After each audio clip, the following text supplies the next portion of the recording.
Good morning, students. I'm Shashi Verma, your English teacher, and today we are going to do the next topic, conditionals.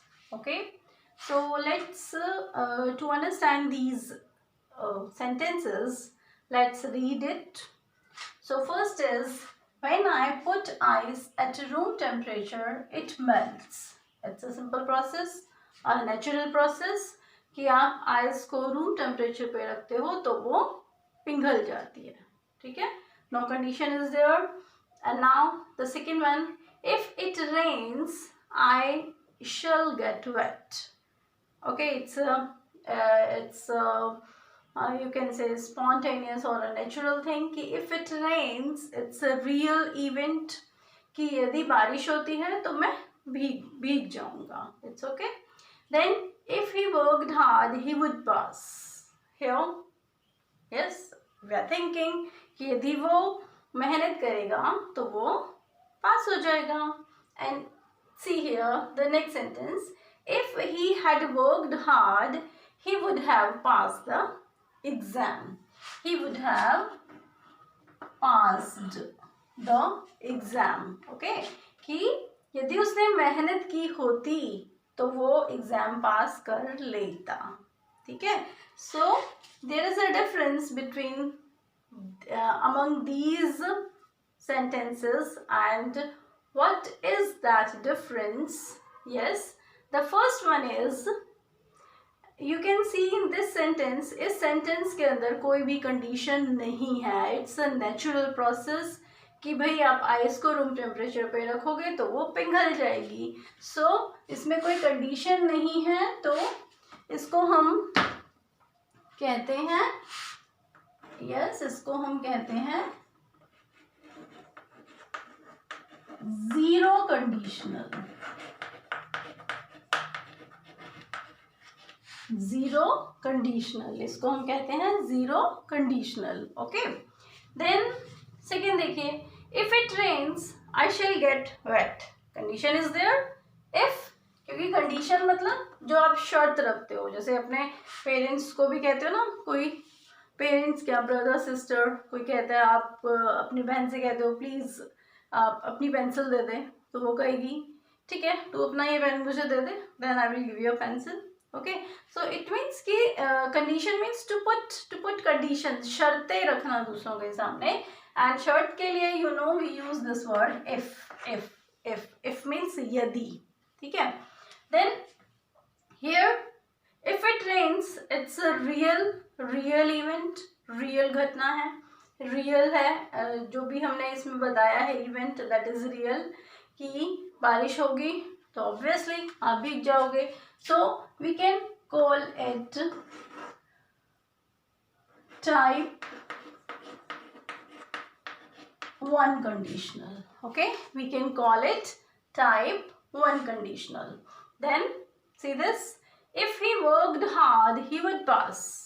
इसमें condition है, but इस second type का आपका future या past से कोई भी रिलेशन नहीं है. ठीक है, यहाँ पर आप जस्ट बैठे बैठे सोच रहे हो कि ओके यदि मैं ये कर लेता, जैसे जो शेख चिल्ली सपने देखता है ना, कि मेरी इतना एक बकरी से मेरी 4 बकरी हो जाएगी, फिर मेरा बिजनेस बहुत अच्छा हो जाएगा. बैठे बैठे सोचना, जस्ट लाइक दैट, कि इसका कोई किसी से कोई भी टाइम से रिलेशन नहीं है. जस्ट आप बैठे बैठे अपने दिमाग में इन चीज़ों को सोच रहे हो. ठीक है, कि मैं मेहनत करूँ, मैं मेहनत करूँगा तो मैं पास हो जाऊँगा. Okay, so it's the condition, we can call it type 2. it's the type 2 conditional. okay, ठीक है, type 2 conditional कैसा है? type 2 conditional आपका unreal, yes you can say unreal in another case. in which case, suppose ये तो था कि आप किसी एक्शन के बारे में सोच रहे हैं. ठीक है, यदि आप सोचते हो टू बी आप कुछ बन जाओ. सपोज मैं कहती हूँ कि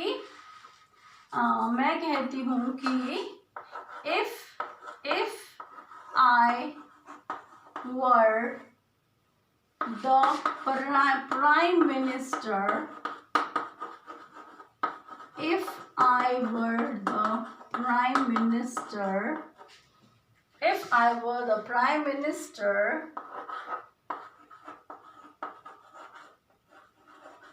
I would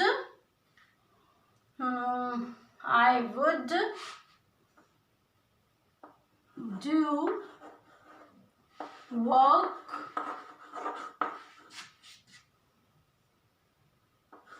to increase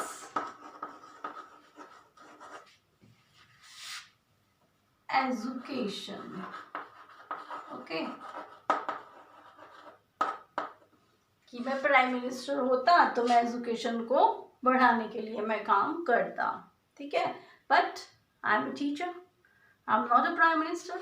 okay, that's why I used were here, were, इसीलिए हमने यहाँ पर वर लगाया. अब यहाँ पर आप सब्जेक्ट आपका कोई भी हो, no matter, he she it anything, first person, second person, third person, but यहाँ पर आपका वर ही आएगा यदि आप टाइप 2 का सेंटेंस बना रहे हैं तो, ठीक है.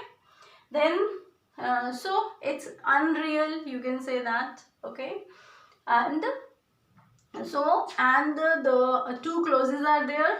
In the first clause you use worked, means V2 आपने इसमें यूज किया, and in second आपने would यूज किया.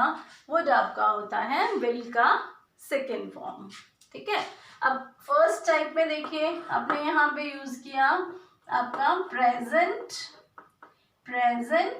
इंडेफिनिट, ठीक है. Present indefinite, it rains, V1SES, we use in present indefinite, and then shall we use in the future indefinite, ठीक है, future indefinite.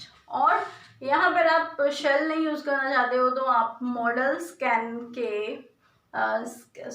Can में ये भी आप यहाँ पर यूज कर सकते हो. और द सेकेंड में यहाँ वुड नहीं यूज करना चाहते तो आप कुड या माइट जो पास्ट फॉर्म का है आपका उसको आप यूज कर सकते हो, ठीक है. देन थर्ड पर आते हैं. I think type 1 and 2 is clear to you. Then if he had worked hard he would have passed the exam. It means कि someone जिसकी हम बात कर रहे हैं यहाँ पर वो एग्जाम में फेल हो चुका है, ठीक है. और अब हम जस्ट सोच रहे हैं कि यदि वो मेहनत कर लेता तो वो एग्जाम को पास कर लेता. मीन्स एक रिपेंटेंस या हम कहें कि पछतावे की भावना आपको टाइप 3 में दिखाई देगी, ठीक है. और ये किस तरह के सेंटेंस होंगे, इनको भी हम अनरियल कह सकते हैं क्योंकि टाइम हैज़ गॉन. जिस टाइम हमें एक्शन करना था वो टाइम हमारा जा चुका है, तो इसीलिए ये अब होना पॉसिबल नहीं है, ठीक है. तो तभी हमने इसमें कहा कि इसमें आपको रिपेंटेंस या एक पछतावे की भावना यहाँ पर दिखाई देगी, ठीक है. So if he had worked hard he would have pass the exam. अब इसकी फॉर्मेशन देखिए हमने क्या किया है, हैड वर्क्ड, यानी कि हमने इसमें यूज किया है आपका पास्ट परफेक्ट फर्स्ट क्लोज में, और सेकेंड क्लोज में वुड हैव पास्ड, वुड के साथ हैव, वो भी परफेक्ट, वुड का परफेक्ट फॉर्म आ गया वुड हैव, और हैव के साथ हमेशा V3 लगता है, so would have V3. Okay, so this is the formation of type 3. Okay, so let's repeat it fast. Yes, conditionals are of 4 types. First is the zero conditional, which are the natural process and no condition is there. And then second is the type 1 जिसमें एक real situation होती है, ठीक है. Then we have the type 2 जो कि unreal है, just बैठे बैठे हम कुछ भी सोच लेते हैं, that is type 2. And type 3 आपका क्या है, टाइप 3 आपका है जिसमें आप अपनी रिपेंटेंस यानी कि पछतावा शो करते हो क्योंकि उस काम को करने का टाइम निकल चुका होता है, ठीक है. Then you use if and the formation, I think it's clear to you. Now we take its formation. So zero conditional में दोनों जगह जैसा आप सब्जेक्ट दोनों आपके प्रेजेंट इंडेफिनिट में होंगे, ठीक है, V1SES या V1 या V1SES आप इसमें यूज करेंगे. सेकेंड में आप देखिए टू क्लोजेज हैं, हर एक में आपको टू क्लोज मिलेंगे, क्लोज 1 और क्लोज 2, ठीक है. सो एक क्लोज जो है आपका इफ से स्टार्ट होगा और दूसरे क्लोज में जो आप रिजल्ट दिखाना चाहते हैं वो आप उसमें दिखाएंगे.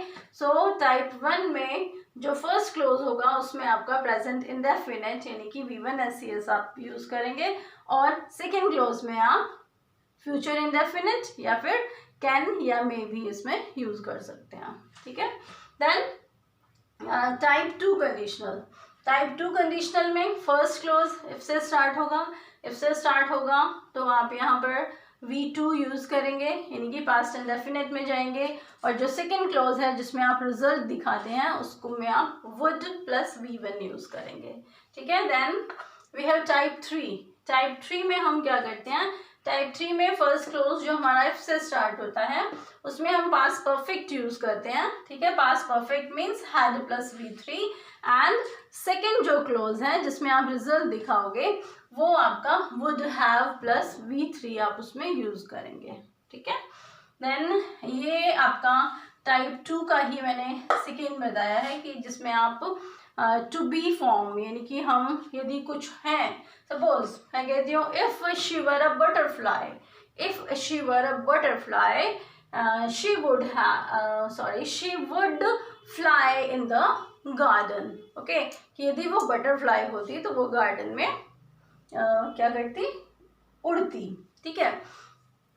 सो ये आपके हैं जब आप बैठे बैठे कुछ भी अपने मन से सोचते हैं कार्टून्स की तरह, सो वो हैं आपके कंडीशनल टाइप 2 कंडीशनल, ठीक है.